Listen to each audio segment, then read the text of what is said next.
Bismillah ar-Rahman ar-Rahim, wassalatu wassalamu ala ashraf al-mursalin. Excellences, messieurs les ambassadeurs des pays africains frères, accrédités au Maroc, monsieur l'ambassadeur du Royaume du Maroc au Niger, monsieur le directeur général du Centre national de la cinématographie du Niger, monsieur le directeur de la Fondation Trophée de la Fraternité, monsieur le secrétaire général de la Wilaya de Fès-Meknès, monsieur le vice-président du conseil régional Fès-Meknès, messieurs les chefs des établissements de l'université Sidi Mohamed, mesdames, messieurs les vice-doyens, directeurs adjoints, secrétaires généraux de nos établissements, messieurs les représentants des médias et de la presse écrite et audiovisuelle, chers collègues, Assalamu alaikum wa rahmatullahi ta'ala wa barakatuh. C'est pour moi un réel plaisir de lancer cette importante activité scientifique organisée par l'Université Sidi Mohamed Ben Abdallah de Fès pour célébrer la journée mondiale de l'Afrique et commémorer l'anniversaire de la création de l'ancêtre de l'Union africaine, l'Organisation de l'Unité africaine, OUA. C'était le 25 mai 1963 à Addis Abeba, en Éthiopie. En effet, il est important de rappeler que le Maroc est l'un des fondateurs de l'OUA qui constitue la concrétisation des objectifs de la conférence de Casablanca organisée par feu Sa Majesté le roi Mohamed V en janvier 1961. Cette conférence, je vous le rappelle, a visé deux grands objectifs: la liberté pour l'ensemble des pays africains et l'unité du continent africain. Je remercie très sincèrement nos honorables invités intervenant lors de cette cérémonie. Son Excellence, l'ambassadeur de la République du Cameroun au Maroc, M. Mohamedou Youssifou, son Excellence, l'ambassadeur de la République du Niger au Maroc, M. Saïssou Ada, son Excellence, l'ambassadeur du Royaume du Maroc au Niger, M. Aynel Lachar, monsieur le directeur général du Centre national de la cinématographie du Niger, M. Sani Haj Magori, et monsieur le directeur de la Fondation Trophée de la Fraternité, M. Nasrallah Belkhia. Je remercie également nos honorables invités qui ont bien voulu partager ces moments avec nous. Merci, Excellences, messieurs les ambassadeurs des pays africains frères au Maroc, et toutes les personnalités qui fêtent avec nous cette mémorable journée mondiale de l'Afrique.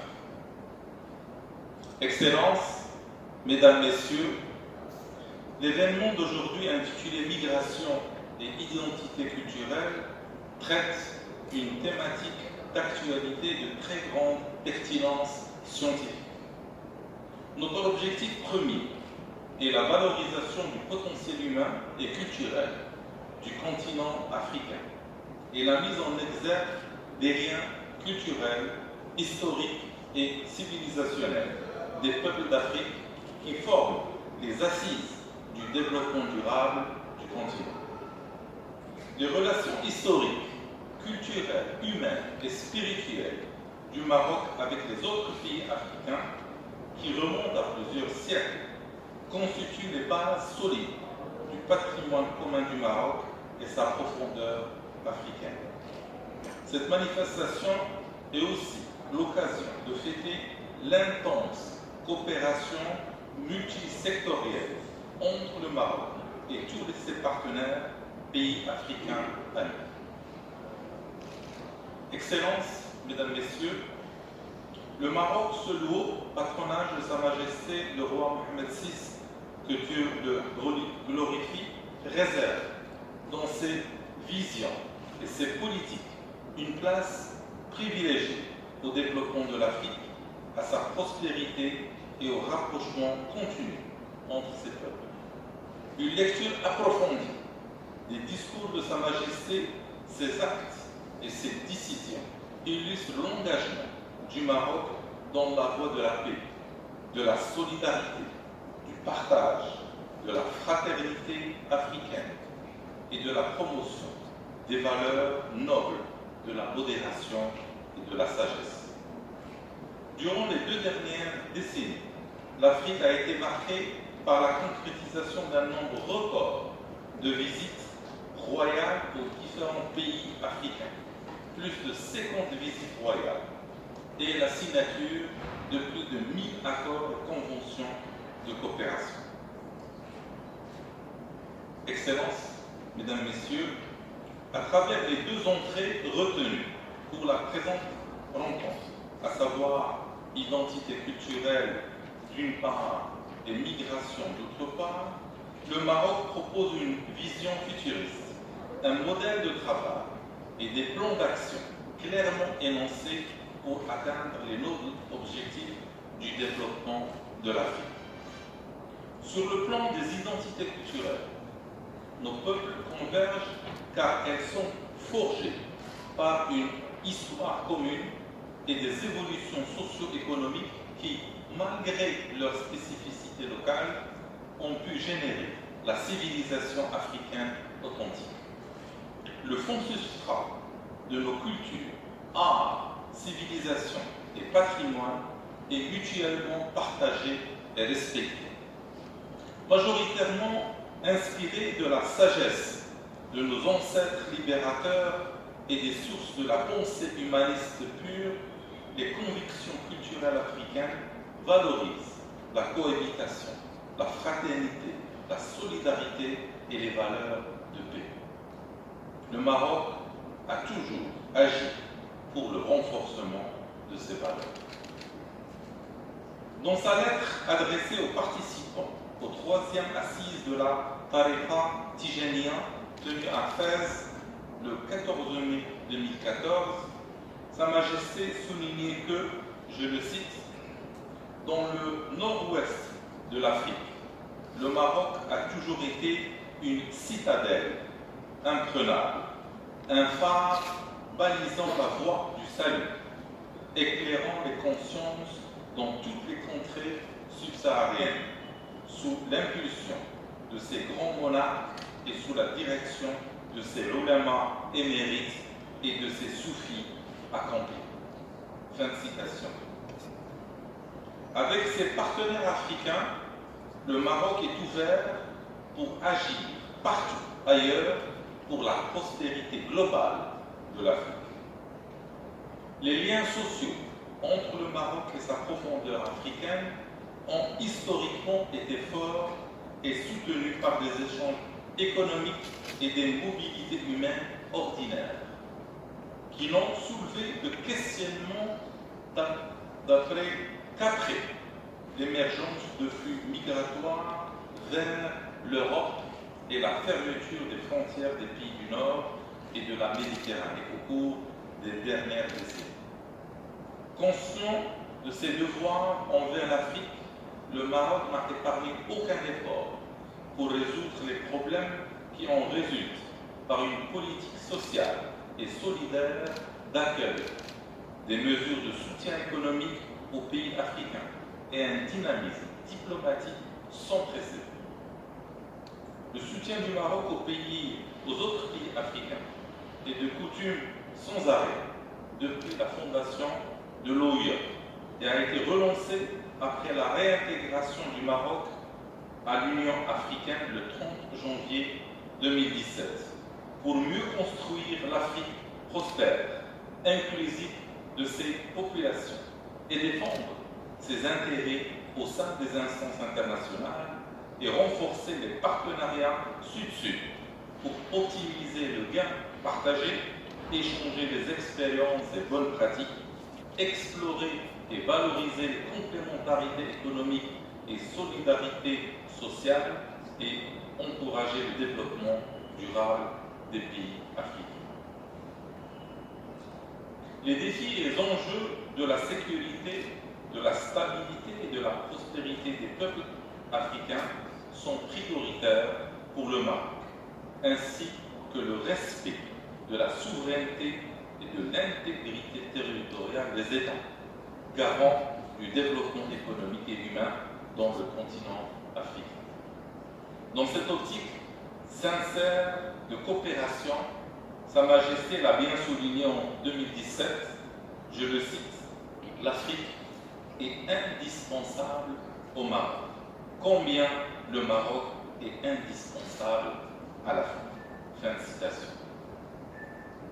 Nous devons agir ensemble pour la prospérité collective du continent. La fédération des efforts pour aller de l'avant doit être privilégiée pour consolider la construction panafricaine sur des bases de partage et de l'avenir sûr et solidaire. Excellences, Mesdames, Messieurs, le deuxième axe principal de l'activité que nous organisons aujourd'hui adresse les questions de la migration dans toutes leurs dimensions internes et externes. Celles-ci ont préoccupé le Maroc depuis plusieurs décennies. Il a développé des stratégies qui à l'épreuve de l'histoire, se sont révélées pertinentes. Depuis Dakar, le discours prononcé à l'occasion du 41e anniversaire de la Marche verte, le 6 novembre 2016, Sa Majesté le roi Mohamed VI, que Dieu l'assiste, avait cadré la politique du Maroc concernant la problématique migratoire en soulignant que, je le cite, « Notre pays poursuivra ses efforts pour remédier aux causes réelles de ce phénomène en le reliant au développement et en adoptant une approche humanitaire et solidaire, protégeant les droits des immigrés et préservant leur dignité. » Fin de citation de Sa Majesté. Ces orientations ont été concrètement traduites sur le terrain en mesures et réalisations.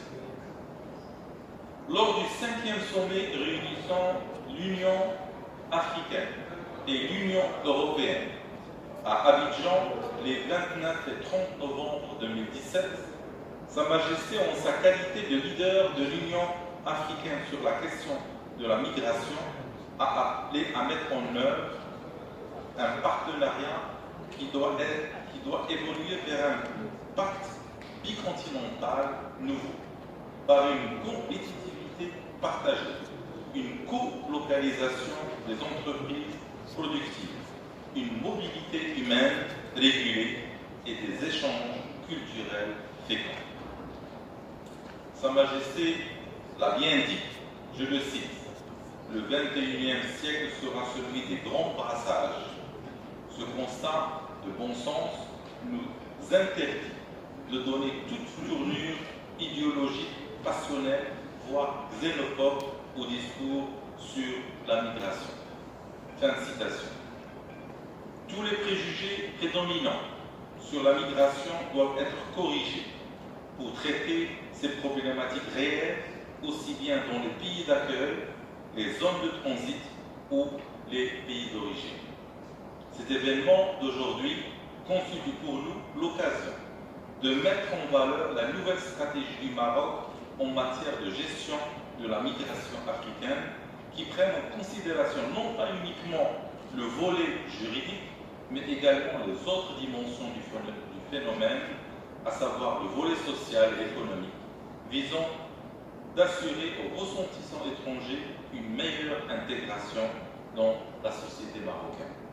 Cette stratégie a permis la régularisation de plus de 50 000 étrangers dont la grande majorité sont des ressortissants africains.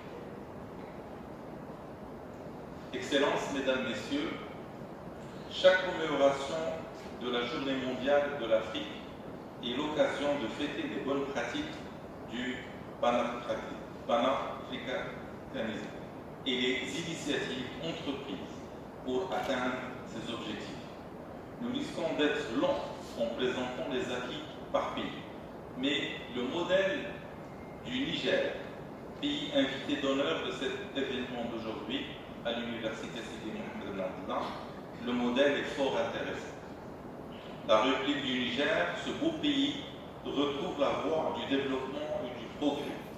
Il met en œuvre un programme gouvernemental mettant en exergue les principes de sécurité et quiétude sociale, de bonne gouvernance et consolidation des institutions, de développement du capital humain, modernisation du monde rural, développement des infrastructures économiques, solidarité et inclusion socio-économique des catégories en situation de vulnérabilité. On se réjouit des relations solides de partenariat et de coopération entre les deux pays frères, le Maroc et le Niger, consolidées par les visites officielles de Sa Majesté le Roi, que Dieu l'assiste, au Niger en 2004 et en 2005, et renforcées par la volonté des deux chefs d'État, de Sa Majesté le Roi Mohamed VI et de son frère, le président Mohamed Bazoum, qui ont donné à la coopération bilatérale une nouvelle dynamique. En fêtant aujourd'hui l'amitié entre le Maroc et le Niger, l'Université Sidi Mohamed Ben Abdallah de Fès fête aussi les valeurs de la sincérité, de la fraternité et de la solidarité africaine pour aller ensemble dans la voie du progrès. Ces principes sont parmi les fondements de l'agenda de l'Afrique de l'avenir, celle prônée par l'Union africaine pour son agenda à l'horizon 2063. L'agenda 2063 de l'Afrique est le plan directeur élaboré par l'Union africaine pour transformer le continent en puissance mondiale de l'avenir et le repositionner en tant qu'acteur dominant sur la scène mondiale. Cette vision, qui couvre une période de 50 ans, allant de 2013 à 2063, a été adoptée et est en train d'être mise en œuvre. Elle propose des programmes phares pour stimuler la croissance économique et le développement de l'Afrique et conduire à la transformation rapide du continent. Sous le haut patronage de Sa Majesté le Roi, tous les départements gouvernementaux marocains s'engagent dans cette voie. Notamment le ministère de l'Éducation nationale, de la formation professionnelle, de l'enseignement supérieur et de la recherche scientifique, qui a inscrit la coopération africaine parmi ses priorités. C'est un chantier de grande importance pour le développement à long terme des sociétés de la connaissance. En formant les futurs professionnels, les gestionnaires et les dirigeants qui guideront le développement de leur pays et en traitant les problématiques de recherche et de l'innovation du futur, ce département contribue au progrès de l'Afrique. L'Université Sidi Mohamed Ben Abdallah de Fès, classée pour la 3e année consécutive première université marocaine par le Times Higher Education University Ranking, est un pôle académique et scientifique qui poursuit le rayonnement culturel et civilisationnel entamé depuis des siècles par l'Université Al-Qarawiyyin. Elle renforce le rôle de la ville de Fès, capitale spirituelle du Maroc et ville culturelle internationale, abritant aussi le mausolée du pieux savantissime Sidi Ahmed Tijani, fondateur de la Zawiya Tijaniya, qui a marqué l'histoire sociale, culturelle et religieuse d'une grande partie de notre continent. L'Université Sidi Mohamed Ben Abdallah de Fès accueille parmi ses étudiants plus de 1700 étudiants internationaux venant de 56 nationalités, majoritairement africaines et surtout subsahariennes. Ils sont bien encadrés et intégrés. Les activités académiques et culturelles qu'ils mènent sous l'égide d'associations comme la Sésame sont encouragées et soutenues par l'université. Je les salue en cette occasion et leur souhaite un excellent séjour au sein de nos campus pour acquérir les compétences qui vont permettre leur engagement positif dans la construction d'une Afrique prospère. Excellences, Mesdames, Messieurs, pour terminer ce mot introductif, je réitère mes remerciements à tous les participants de cette journée, à messieurs les ambassadeurs, aux autorités régionales et locales et aux représentants des médias qui ont toujours soutenu l'université dans l'accomplissement de ses missions. Je vous remercie pour votre attention. Assalamu alaikum wa rahmatullahi wa barakatuh.